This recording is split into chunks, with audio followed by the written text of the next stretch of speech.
lost its shoe. Without the shoe, the horse was disabled and a rider could not deliver his message. Without the message, a battle was lost, and losing the battle brought down the kingdom. Philadelphia's favorite son wasn't the first sage to warn that small failings can lead to huge consequences, especially in wartime, but it seems every generation needs to relearn the lesson. Bridges collapse for want of paint and planes crash because one item was skipped on the pilot's pre-flight checklist.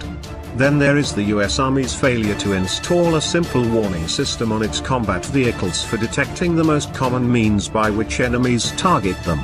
That is a disaster still waiting to happen, but the next war in Europe could be the place where the lesson is painfully relearned. The targeting technology is lasers. Many of the world's most capable anti-tank weapons now use lasers to hit targets like tanks and troop carriers. In some cases, the weapon detects laser energy reflecting off the intended target, and homes in on it.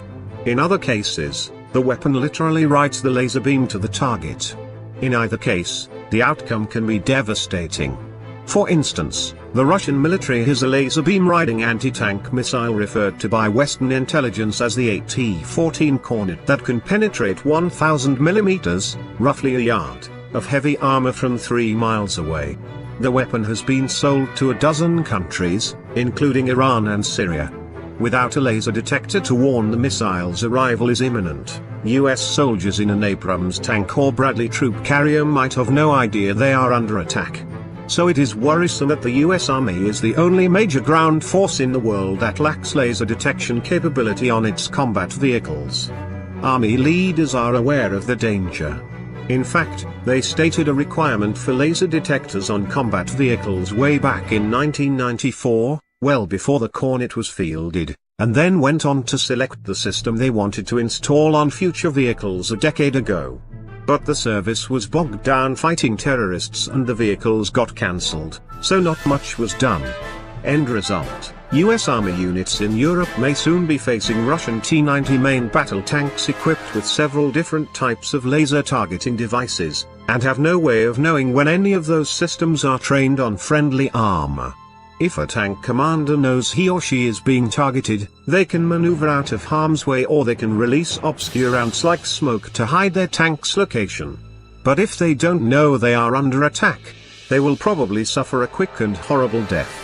So getting laser warning systems onto US combat vehicles should be a high priority.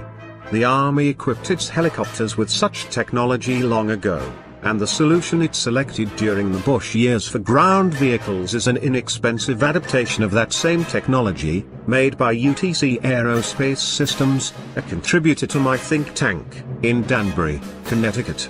This is not a hard thing to do. The Connecticut plant has been building laser warning systems for 35 years. But first, the Army has to provide money to fund it.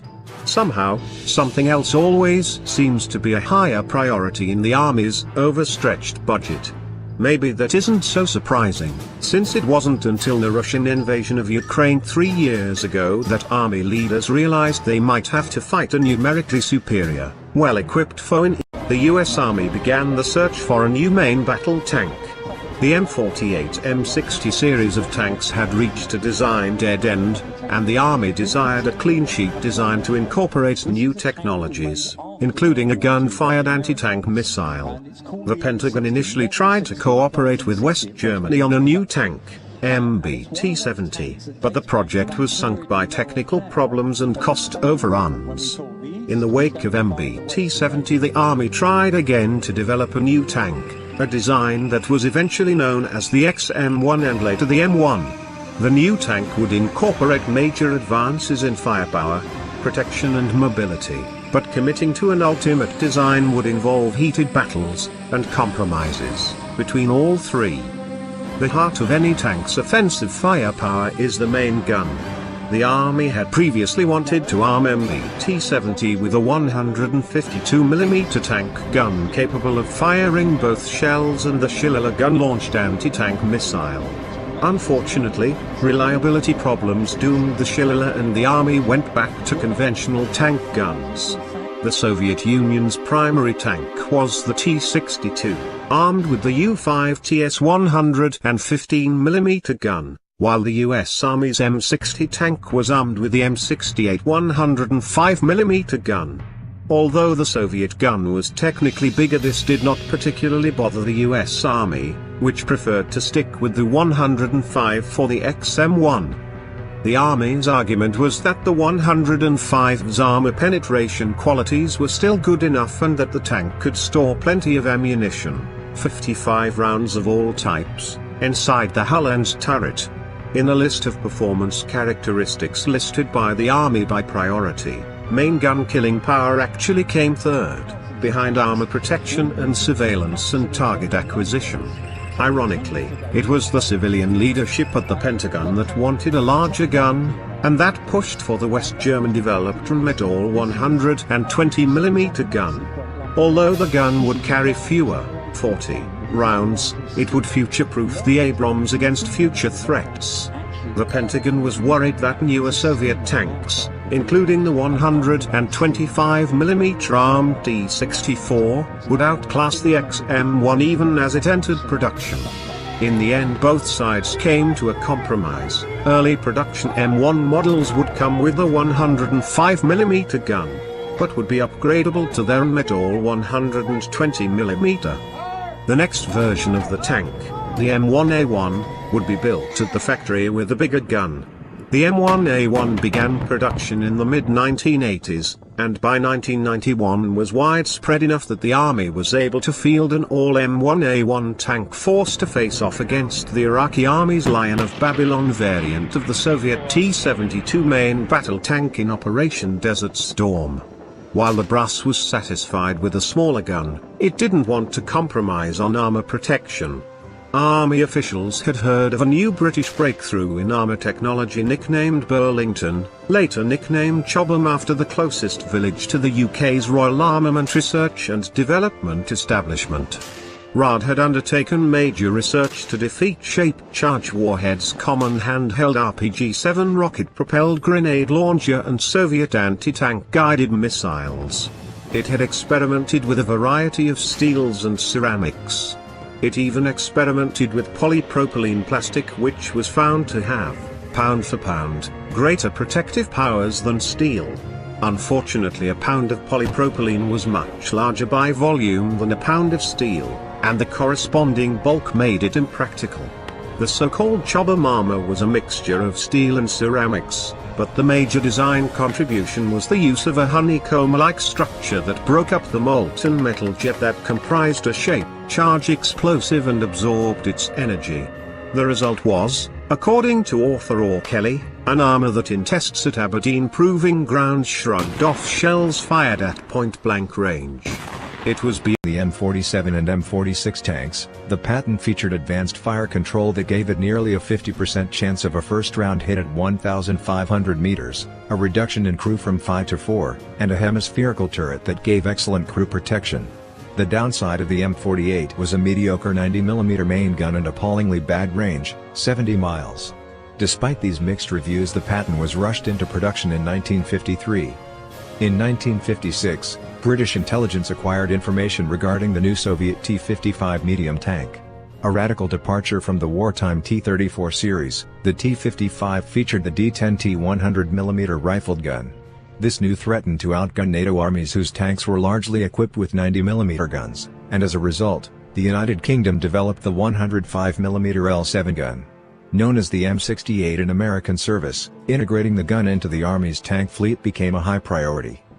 Unfortunately, the L-7 gun was not only larger than the standard 90mm gun but used larger shells.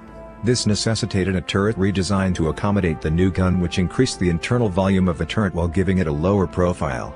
The Army also threw in a new 750 horsepower diesel engine and also improved the level of protection in the form of flat-rolled glassy armor on the front of the hull. The new tank was designated M-60 and began rolling off production lines in 1960.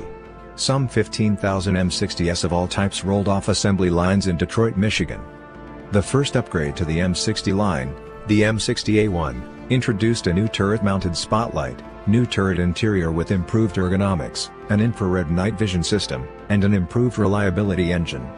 Both M-60 and M-60A1S were sent to Israel to arm the Israeli Defense Forces, and were designated Magog 6 and 7, respectively. IDF M-48 Pattons and M-60s performed well during the 1973 Yom Kippur War, but suffered heavy losses when tanks outpaced infantry and ran into Egyptian anti-tank teams fielding 83 Sagar anti-tank missiles.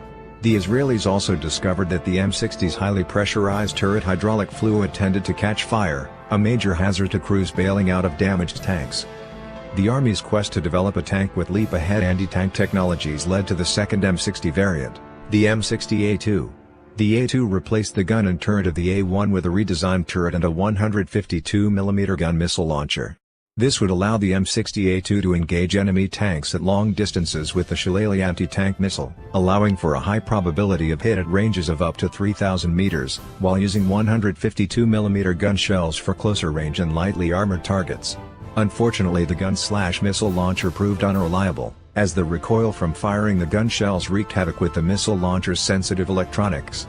The caseless design of the gun rounds also expelled hot debris inside the tank, threatening to detonate rounds held at the ready. The M-60A2 was not considered a success, with only 600 built and serving for a short time with the U.S. Army Europe before being withdrawn from service. The last U.S. version of the M-60, the A3, was fielded in 1978. The M-60A3 was primarily an upgrade of the tank's electronics and fire control systems, as was meant as a stopgap improvement for M-60 units until they were ultimately replaced by the M1 Abrams. The A3 upgrade included a new ballistic computer, an improved fire control system that allowed the main gun to fire accurately on the move, and a laser rangefinder. However, the greatest improvement was the NVSG-2, otherwise known as the tank thermal sight, which gave the M-60 a passive night vision thermal imaging capability as good as that on the new M1. In the early 1980s, as the U.S. Army was distracted with the deployment of the brand new Abrams tank, development of the M-60 shifted to Israel. The 1982 Israeli invasion of Lebanon saw IDF M-60s roll out with a number of improvements, including one of the earliest examples of explosive reactive armor, a 60mm mortar for nighttime battlefield illumination, and a second machine gun for suppressing enemy anti-tank missile teams. Perhaps most important of all were the Israeli-designed M111 arrow-armored piercing, fin-stabilized discarding subbo round for the L7 gun, which demonstrated its ability to pierce the armor of Syrian T-72 tanks thought to be invulnerable. Israel claimed to have destroyed 9 T-72s in Lebanon with the arrow round. The arrow was subsequently purchased by West Germany, South Africa, and China. The end of the Cold War saw the U.S. Army eliminate its fleet of M-60s entirely in favor of the M1 series of main battle tanks. The U.S. Marine Corps was slower transitioning to a modern tank fleet, and during the 1991 Persian Gulf War was still operating M-60A1 tanks. Fears that the Marines' older tanks would be outclassed by Iraqi T-72 tanks led to U.S. Army Armored Brigade equipped with M1A1 tanks to be attached to the 1st Marine Division, although the Marine M-60A1S ended up performing well. Although the M-60 no longer serves with U.S. forces, it still serves around the world in countries such as biggest missile maker, according to a statement Monday from the Pentagon's Defense Security Cooperation Agency. The sale calls for 410 Javelin missiles, 72 Javelin command launch units with spares, 10 basic skills trainers, and up to 70 simulated rounds, as well as U.S. government and contractor technical assistance, transportation and other related elements of logistics and program support. This proposed sale will contribute to the foreign policy and national security of the United States by improving the security of Georgia, the announcement states. The Javelin system will provide Georgia with increased capacity to meet its national defense requirements. Georgia will have no difficulty absorbing this system into its armed forces. It goes on to say, these missiles are being provided from U.S. Army stock and the CLUs will be obtained from on-hand Special Defense Acquisition Fund purchase stock. The Javelin is a portable, anti-tank system developed for the U.S. Army and Marine Corps, according to the Military.com Equipment Guide. Highly lethal against tanks with conventional and reactive armor, the weapon provides a medium anti-tank capability to infantry soldiers, scouts and combat engineers, the guide states. The Army requested funding to buy another 794 of the shoulder-fired munition in fiscal 2018, though the service identified a shortfall of 373, so lawmakers in Congress agreed to purchase a total of 1,167 for the fiscal year that began October 1. According to information released by the House Armed Services Committee. The service earlier this year experimented with outfitting a Stryker combat vehicle with the Javelin.